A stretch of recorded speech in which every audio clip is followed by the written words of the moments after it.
One of the greatest saints to study the Bible is Saint Jerome. Saint Jerome, we know him as the one who translated the Bible into Latin, and his translation was called the Vulgate, the language of the common people at the time, which was Latin. And one of the things Saint Jerome said was that ignorance of the Bible is ignorance of Christ. Ignorance of the Bible is ignorance of Christ because Christ fulfills all things. He's the meaning of our lives, and he's the meaning of the Bible. So very briefly, I want to say a few words about these first 5 books of the Bible, which is called the Pentateuch, or the Law. Often in the New Testament, we hear reference to the Law and the Prophets. As it is written in the Law and the Prophets, this reference is to these first 5 books of the Bible, which is often called the Law, and the Prophets are the prophetic books in the Old Testament. So in this first section of the Old Testament, these first 5 books, we first have the book of Genesis, which sets the tone for the rest of the Bible. In the book of Genesis, we have the beginning of creation, of sin, and also the beginning of redemption. We might look at the Bible then as divided into a beginning, a crisis, and then the third part, the resolution of what happens next. In the beginning, we hear of creation. In the beginning, God created the heavens and the earth. In Hebrew, it reads, Barashit bara Elohim et hashamayim va'et ha'aretz.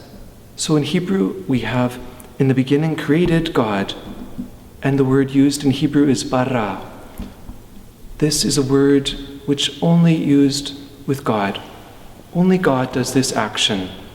God creates the heavens with their own order, the sun to rule the day, the moon to rule in the night, and humanity created in God's image and likeness. Often we hear repeated in the story, it is good. God said it is good.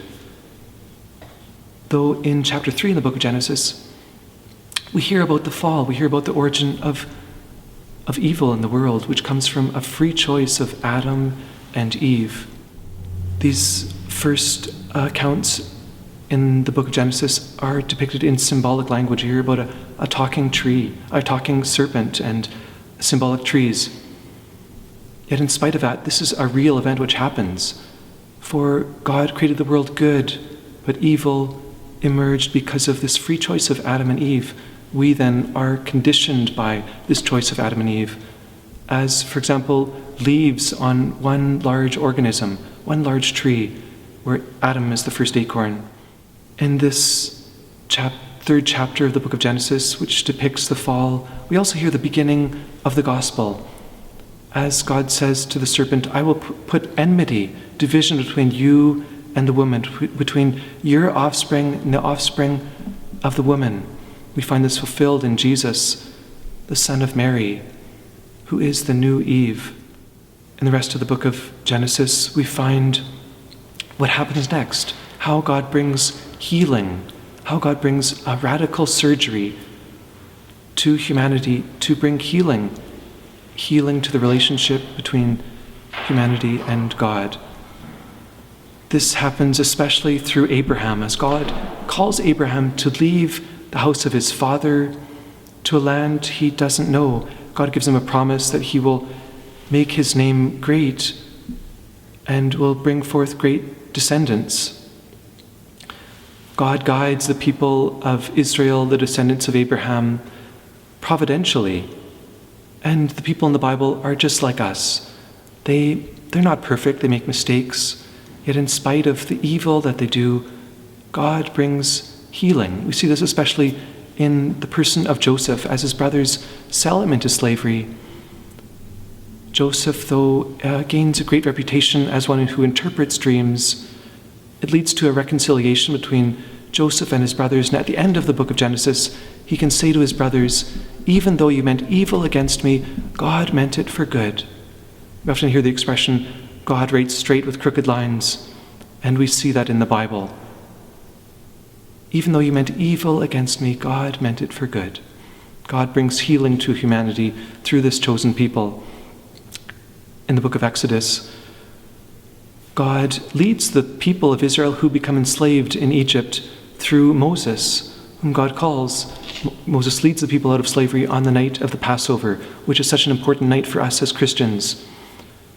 Moses leads them through the Red Sea. Moses receives the 10 Commandments, and they journey through the wilderness for 40 years, where they come to learn to trust in God. In the book of Leviticus, we hear about the laws. The title of the book means literally the things of the Levites. And so we have law in this book. Also in the book of Exodus, law, we might think of it as having layers. The outer layer is the laws that govern society. The next layer, the law of worship. Closer to the center, more important, is the moral law, the 10 Commandments. And at the heart of the law is the law to love the Lord your God with all your heart, with all your soul, and with all your strength. In the book of Numbers, we find that Moses numbers the people, and so we get the name for the book, Numbers. Moses numbers the people in chapter 1 and in chapter 26. And in this book we find great symbols which are taken up in the New Testament as the people receive water from the rock and as God feeds them with manna which comes down from heaven. Jesus is the water which nourishes us, nourishes our thirst. Jesus is the Eucharistic bread which gives us strength for the journey to the promised land of heaven. And the final book of the Pentateuch, of these first 5 books, is the book of Deuteronomy, which literally means the second law, because here we find the second account of the 10 Commandments. In the book of Deuteronomy, we also find a series of sermons given by Moses at the end of his life. Moses is 120 years old. And in these sermons, Moses offers the people 2 paths.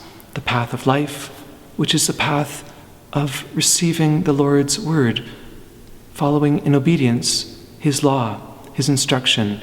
The second path is the path that leads to death, by turning away from the Lord. At the end of the book of Deuteronomy, Moses is described as totally unique, who has an encounter with the Lord face to face. In all of Israel, there's no one like Moses. Yet in spite of this, Moses does not enter into the promised land. It's his successor, Joshua. Moses then is a figure of Christ who fulfills the Old Testament, who fulfills all of our lives, who fulfills this figure of Moses.